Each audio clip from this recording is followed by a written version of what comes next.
Hello, all you hardcore boxing fans out there. How are you doing? It's Russ here from Porky's Corner, the voice of hardcore boxing. Today I'm joined by my good pal Julian from Dewsbury. How are you doing, Julian? All right? I'm all right, mate. It's been a while. It's been a while, Russ. Yeah, been away in that and I and whatnot. How have you been keeping? All right? Yeah, I've been all right.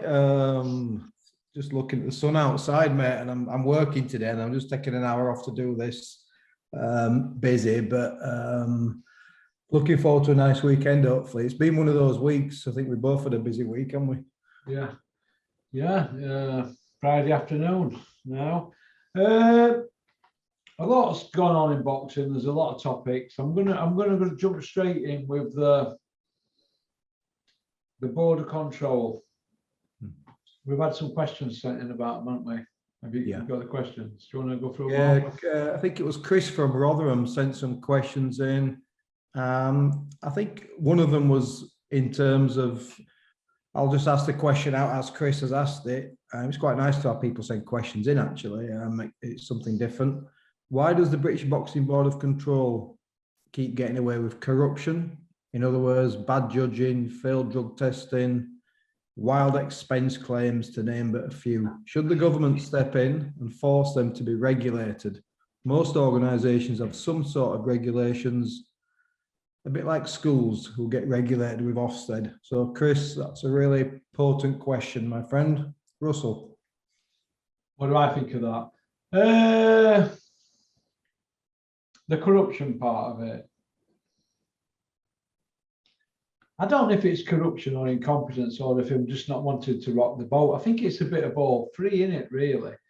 Yeah. I think what happened with Ian John Lewis, I think he had made mistakes over a number of years, but if he were to be dropped by them, what about the guy that were 1 point off him, the judge? If his scorecard was so bad, what about Michael Alexander? They never had a go at him, did they?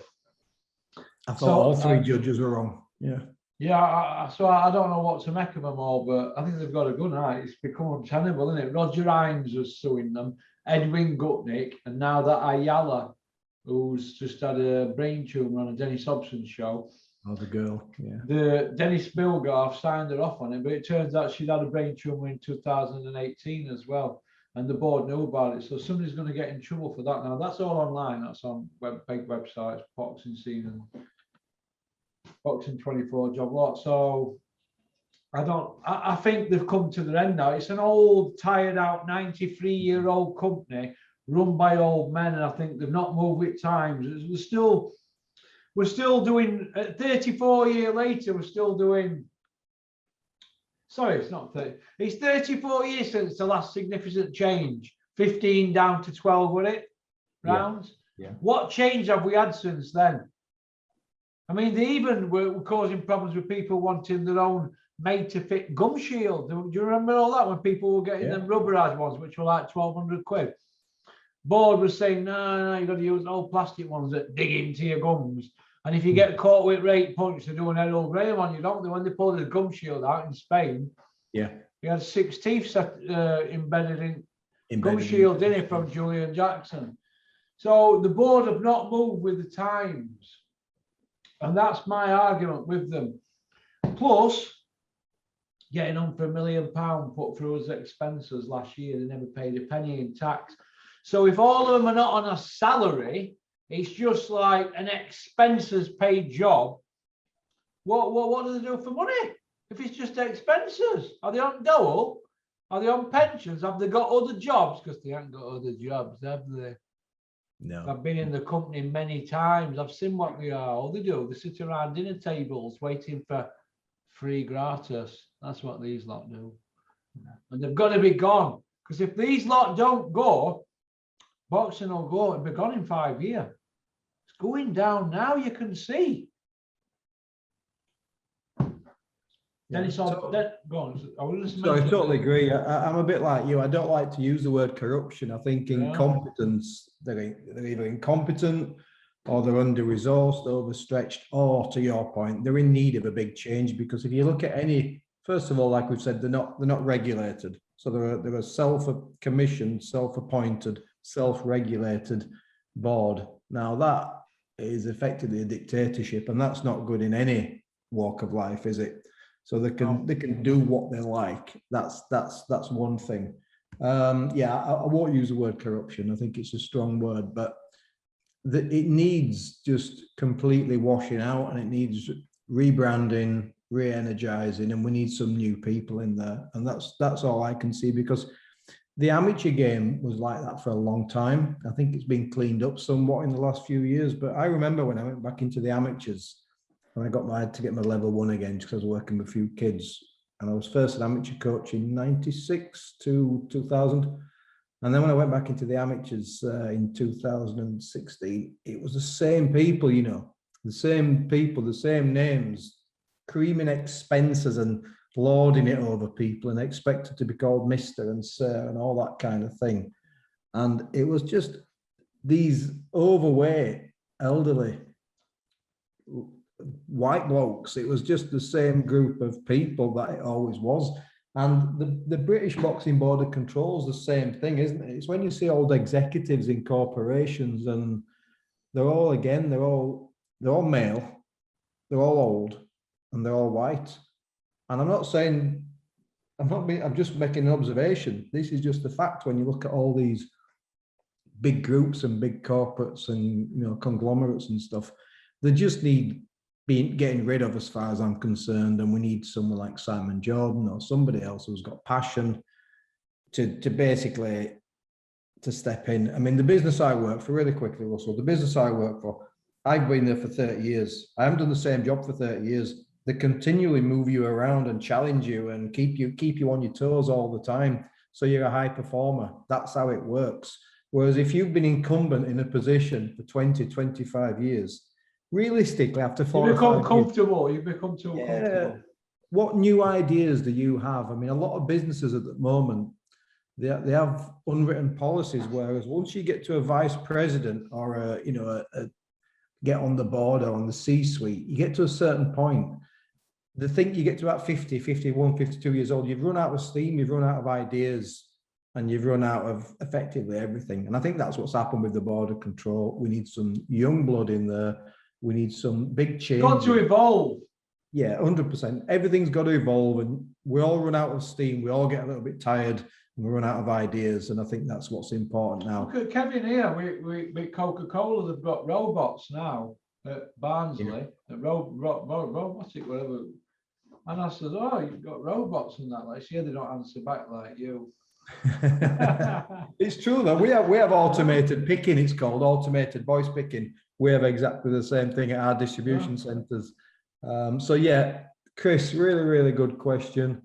You could have 10 hours talking about it on Porky's Corner and never get to the bottom of it. But I think in summary, what we're saying is it just needs wiping out, and it just needs some fresh blood in there, fresh ideas, because it can't continue, can it?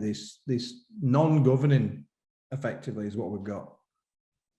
It's in front of your eyeballs, and I've been calling it for 4.5 years on this channel, on a non-profit making channel, calling it, putting my time and effort in, and it looks like these, because they're on the way out now, or it's all coming to the front. And now that petition for Cattrall went over 100,000, didn't it? Yeah, it was massive. But we haven't heard anything. We haven't heard anything about the rematch or the board doing the right thing. Nobody's done anything. It's swept away. It's gone, isn't it? I'll tell you a little story, and everybody will be little, because I can make these big stories. Really small story. Yeah, I know, mate. And basically, because I don't give a fuck and I'm not a license holder anymore, I've sent it back. I once got sent it back. Go on, Team Julian. Fuck them, mate. Fuck them. They're not getting a penny out of me. I told you I would do, and it's gone, mate. So I got called in front of the central area. I'm not going to mention names in terms of the complaint. And there was a bullshit complaint about me. And it said I'd been tapping up fighters. Yeah. Which absolute nonsense. I had a British champion in the gym, and we had some good fighters in the gym at the time, and it was just enough for me to balance with work. Anyway, I got a complaint. There was a letter sent in. They all sat me down like they do. Me and Sykes went in, sat me down. Right, we've had this complaint about you. Bearing in mind, they all sat there with the fucking coffees and the sandwiches and just loading it up like they do. I've had a complaint about you, Julian. Oh yeah, what's the complaint? You've been tapping up fighters. So me, I work in business, I negotiate, and I like details. Give me information. I said, okay, which fighters have been tapping up? Oh, it doesn't say.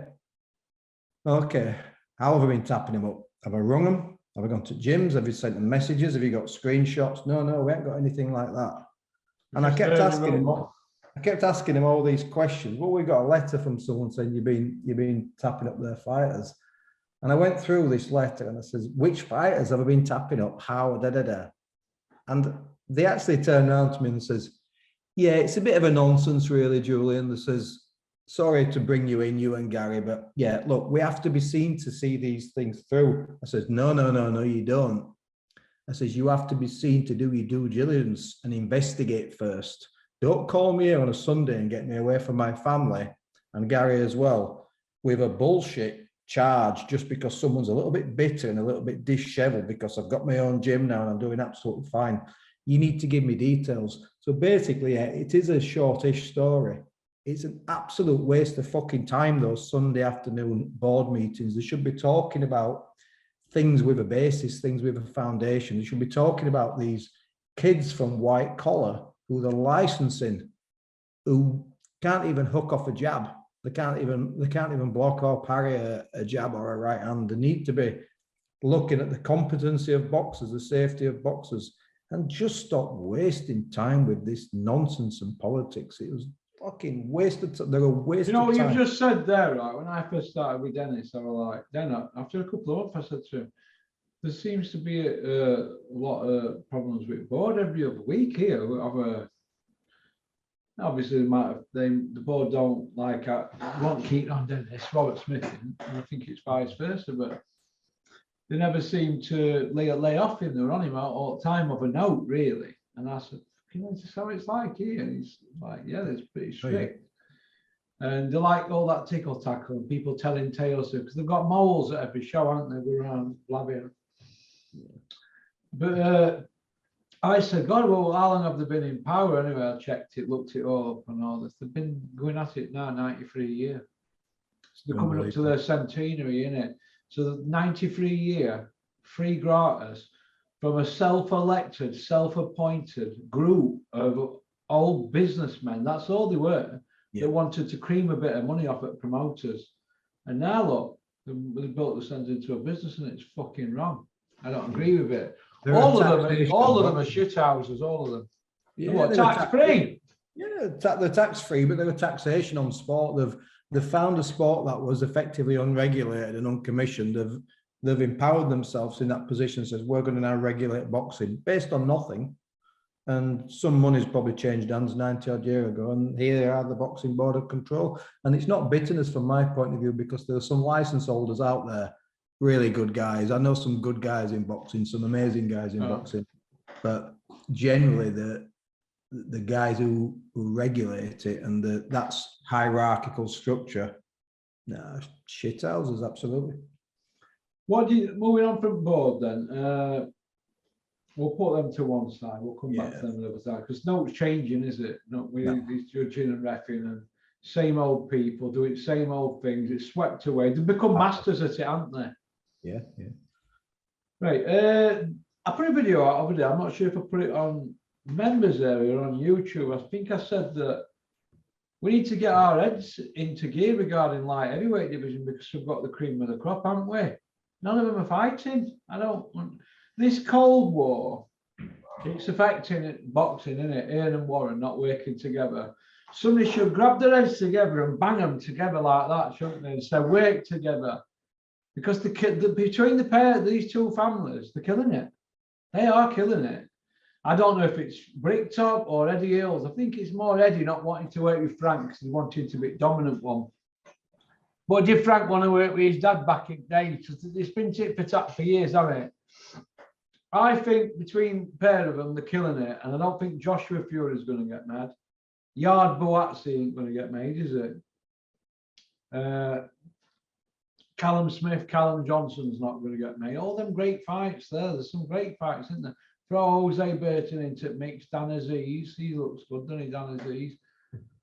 There's probably some I forgot, but the point I want to make is that it's a good, strong division, isn't it? And a traditional division going back 100 and odd year. It's massively frustrating, Russell, because you could reel off the names, and you've got. I'm not suggesting all are world class, by the way. I think the word world class gets bandied around too many times. But why are we not getting these fights? You know, we had that situation a long time ago at light heavyweight, didn't we? Sorry, at light middleweight, when we had Richard Williams and all these guys and Wayne Alexander, etc. And none of those guys were fighting each other. But even now, it's even more splintered now. Really, really frustrating. Hey, Wayne Alexander were knocking people out for fun back in the day, wasn't he? Oh, Wayne could punch, couldn't he? He was such a natural puncher. He could hit with the right hand or the left. Could have won a world title then. When he was it Takaloo who he banged out, and wow, that was just a hey, Takaloo were red up then, wasn't he? Yeah, absolutely. And with Steve Robertson, Richard the Secret, you know, Williams, and all these guys, and it's history repeating itself. But I rarely defend Eddie Hearn, and I'm not saying it's Hearn, it's Warren, it's all of them protecting their own turf because they don't want to get them beat, because they lose out on the big money fights for the world titles. But, you know, ultimately, I did hear Eddie Hearn say something recently, and he was saying, you know, Anthony Yard says, "Oh no, I'm fighting for a world title." Well, you're really not, because that world title's not been decided. Which title you're fighting for. So while you just sat around waiting for your world title shot, why don't you just do a little bit more domestic cleanup? But then again, the same can be said for Conor Benn, can't it? So Eddie's doing exactly the same thing. So it works both ways. It works both ways. So if I'm going to defend Eddie in one area, then I'm going to say, well, let's do it the opposite way. Then let Conor Benn clean up. So domestic level, everybody's losing out, because I do believe. I think like the Conor Benn, McKinson, and all those fights, I think they've been fantastic fights. I think you have a lot of 50-50 fights if you bring David Evanesian into the mix. 1 second. Just quietening my background noise, Russell. Big K's decided to make a cup of tea right now. Yeah, and you've a lot of domestic level fights. We're not going to see them. We know why, and it's frustrating because we did get Bowe and Richards at the weekend, didn't we? And it was a decent fight. The one thing that fight showed me was a lack of development in some areas for both of those guys, which tells me they're not quite ready for world title or to win world titles yet, which is absolutely fine. And that's another case, isn't it, for why we should have these domestic fights, because prove that you're ready for world class first before you jump to that level. Because once you're at that level, a bit like Anthony Joshua and Charles Martin, the danger of fighting for a world title when you're not ready is actually to win that world title, because you're up there then, aren't you? Yeah. So I think, and I'm going on a tangent now, I think Bowe, good performance. It looks, in old money, it looks European level to me right now, in old money. And I think Richards is fringe world level, European level, and he's not quite got those gears, has he? Those gears that's required to, you know, to be an elite world champion. Johnson, he's been sat on ice for a while. Do you think Richards couldn't put his foot down a bit as much as he wanted to in some stages of the fight, pacing himself? Yeah, I think he was a little bit too circumspect, but sometimes that's just fighters, that is what they are. A bit like Howard Eastman, actually.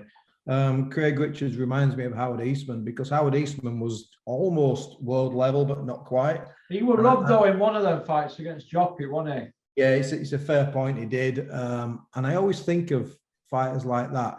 Is it because they don't put the foot down, or because they can't? Maybe he doesn't have those gears. I think it's because they can't. I don't want to hear anything. Yeah, I think no fighter's going to leave it in tank at end. They're going to empty it, and if they're going to struggle round 11 and 12, they'll hang on, cling on, won't they? So I don't want to hear any of this. I left it in tank. I should have gone for it. I think he just couldn't go through the gears late on the championship rounds like he wanted to. And he didn't have that quality, did he, to take up those opportunities in the early rounds. So he clearly hasn't got that quality to be able to do that. It's a bit like Anthony Joshua with Usyk. People said Joshua stood off him. He didn't stand off him, because if Joshua would have just jumped in there with Usyk, he'd have just got pasted earlier. Yeah, It's because he had to take his time because he's not great at finding those opportunities. The one observation that I will make about Joshua Bowe, purely from a coaching point of view, I was watching Bowe and he never switched the angles mid-flow of combinations. And I thought the one thing Virgil Hunter's clearly not been doing, you know, you'll let a 1, 2, 3 go, and then you'll pivot or you'll step and you adjust the angle. But this might sound to a non-boxing technician, this might sound a little bit contradictory, but you're not always stood in front of a guy when you're letting your shots go. You have to change the angles. And if you watch the Joshua Bowe fight back again from last week, whenever he had success, he didn't switch the angle. And whenever he didn't have success, again, he didn't switch the angle. So that's something I thought that they absolutely need to work on with Bowe, is getting him to switch the angles. I think Joe Gallagher's good at doing that. You know, he's really good at getting a fighter to let his hands go in front, pivot off and under, and come around the side and work that small circle effectively, which is what I say to Max. It's called a small circle. And Bowe was just stood in front of Richards every time he let his hands go. Looking at all these other heavyweights in country, Callum Smith, Callum Johnson, where do you think it leaves them now? Waiting for big payday. They're waiting for, I think, Callum Smith and Callum Johnson, good fighters. I think they're just waiting for that big payday. So they've been around the game a long time. They've had some big fights and they've been good fighters. And Callum Smith's been a world champion. But I really do believe that. I don't think they've got, certainly Callum Smith, I don't think he's got that ambition now. If he had that ambition to absolutely be the force he was, he'd be fighting 3-4 times a year. So whenever I see a fighter who's just on ice and who's just having, you know, fighting once a year, twice a year, they're just waiting for that retirement fight. And good for him. But I always judge a fighter's ambition, Russell, by his activity. I always have done. Yeah. Do you think Callum Smith beats Beef?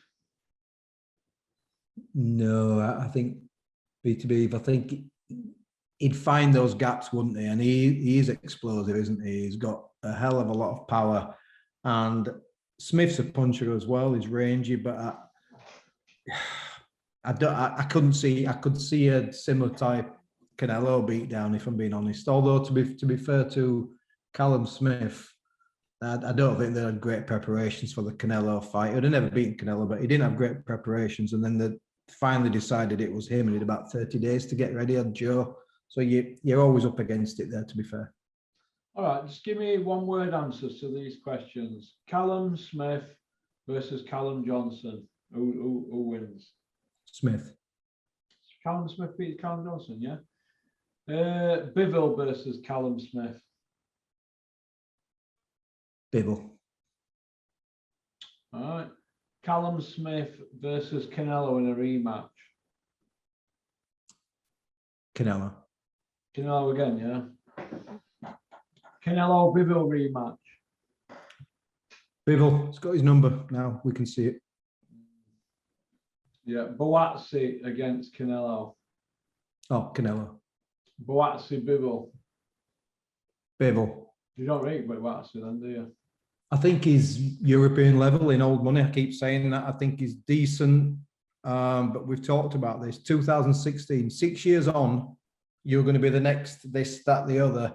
6 years on, you've effectively just won a domestic level fight. Let's be honest. Let's not say it was a world title. This was a domestic level fight. He's very talented. You can see he's lacking in certain areas. It was a couple of times he got hurt, and it was more what Richard didn't do, what he did to navigate through that. So I think he's a good fighter. Do I think when he said, do I think he'd be a world champion? Look, anyone can be a world champion in 2022 because you can pick up any belt, what's bought for you, can't you? But do I think he'll ever be like one of the 3 best fighters in the division? Absolutely not. I think Anthony Yard, absolutely on all cylinders, would walk through him. Through both of them, him and Richards. It's too much of a man for them. Yeah, he's too much of a man. What about Callum Smith Yard? I think Yard might be, again, just too much of a beast for those guys. I'm not saying he's... Callum Johnson Yard. That's a bit. That's a war, isn't it? That's because the one thing Callum Johnson is when I say he's a man, I'm talking about someone in their absolute physical prime and a physical specimen, and they've got that great physical presence. Because styles make fights, so some of the answers I'm giving might contradict some of the earlier answers, but I think that's a 50-50 fight, is Yard and Johnson. That's a great fight, actually. Yeah. Yeah, it is a good fight. It's a good fight. You know, when you look at Virgil Hunter, the trainer, he's had Andre Ward, hasn't he, as a world champion, and he were an Olympic gold medalist, wasn't he? Joe Gallagher's only had Joe Murray as an Olympian in his gym from debut. Do you feel that's a bit of a raw deal, considering Joe Gallagher's the most decorated trainer in world box at the moment? Absolutely, because you only have to look at the statistics, and Joe Gallagher is like 5 times the achiever of that. The other guy it's one of those, isn't it? It's like sometimes it's how you articulate yourself, and certain coaches, and I don't want to name some of them, but some coaches articulate themselves. All right, Adam Booth, yeah. Adam Booth. Yeah. Adam Booth's a very articulate coach, so he's a little bit different to your spit and sawdust, down to earth kind of hard bitten coach. The ones we're talking about. Keith Tate was one with a flat nose, and he said Brian Hughes. Brian Hughes. They said it as it was, and like that. So what happens is you get someone like Adam Booth or Ben Davison. I don't mean to be disrespectful here, but they sound a little bit more philosophical and a little bit more articulate. Is that a good thing? Wouldn't you say that's a good thing, though? It depends if it's bollocks, what's behind it, doesn't it? Ultimately. Yeah. I'm not saying that is with Adam Booth, by the way, but it's like a salesman thing, is that you can sound very, very articulate, but ultimately your results and your methods speak for themselves. And Joe, I know Joe's a great guy. I'm not suggesting, Joe, you're not articulate, by the way. Joe Gallagher's nobody's fool. What I'm saying is, he's not flash, is he? He's not. What were his 4-wheel drive Porsche? Joe's did all right, but he's not flash. He's not false or fake, and he just says it as it is. So he doesn't. Joe's type of guy to be studied chippy and Withenshaw with chips and sausage, and peas. Yeah, absolutely. Talking to his mates. And sometimes people like the flash, don't they? It's like, is it Hernandez and those guys? And Angel and that. Have you seen that what Joshua just come out with? This is the first game plan I've ever put together as a boxer. He's been at EAS all that time and with McCracken. That is a fucking insult. That he went down in my estimation when he said that. It's just rubbish, isn't it? Do you think Robert McCracken, I'd give him a game plan? That's lies, that, because I've heard back. It's absolute nonsense, isn't it? Of course they have game plans. Just because he's unable to implement it, the opponent might have had a better game plan than he has. But it's like we've said before, though, he's reinventing himself now, isn't it? Because he's having to do that. And I will say, to be honest, and I go against the grain, because I always thought Usyk would beat Joshua out of sight.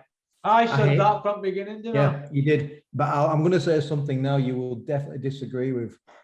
I hate this rematch, and I think Joshua might win this return. This Usyk has basically been at the front line of a war. Have you seen how much weight he's lost in those photographs? Yeah, what you've got the opposite ends, haven't you? You've got Eddie Hearn knew exactly what would happen with Andy Ruiz. He'd fucking eat himself out of the heavyweight championship. And he knew that because he'd had his lottery ticket, he'd knocked out Joshua, and he got his 6 million. And he just, a bit like Buster Douglas, his ambition had gone, and he just ate himself out of the heavyweight championship. We've got the opposite now with Usyk.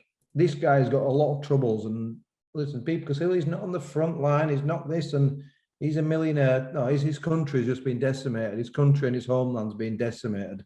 It's absolutely horrendous what's happened to that nation.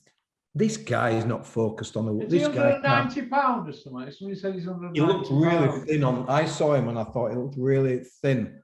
Could be. Listen, I'm not naive. I know this guy won't be eating old food. This guy will be eating well. He's a very, very rich guy. But I think he's a passionate countryman, and the effect that this war's had on people and what this effect's going to have I think it's shameful that they're making this rematch. I absolutely do. And you could say, well, Usyk doesn't have to take it, but he probably feels some kind of, he wants to do something good for his country, and he wants to just do something just for one night to, to boost the Ukraine. But it's an awful rematch. Shame on Eddie Hearn, and I have a feeling that Anthony Joshua is going to beat Usyk in the return, and a really poorly prepared, poorly nutritioned Usyk. I just can see it happening. And what we're going to have then, is he a 3-time heavyweight champion of the world like Ali and Holyfield? Is that where we're at with AJ? Is that what we're going to listen to? Oh, can you just click onto the second link, mate? Of course I can, mate. So I have to finish now, Russell, yeah? Yeah. Pop, pop, bang! On the floor. End of. Give me them belts back where you stole them, you bum. And that's it.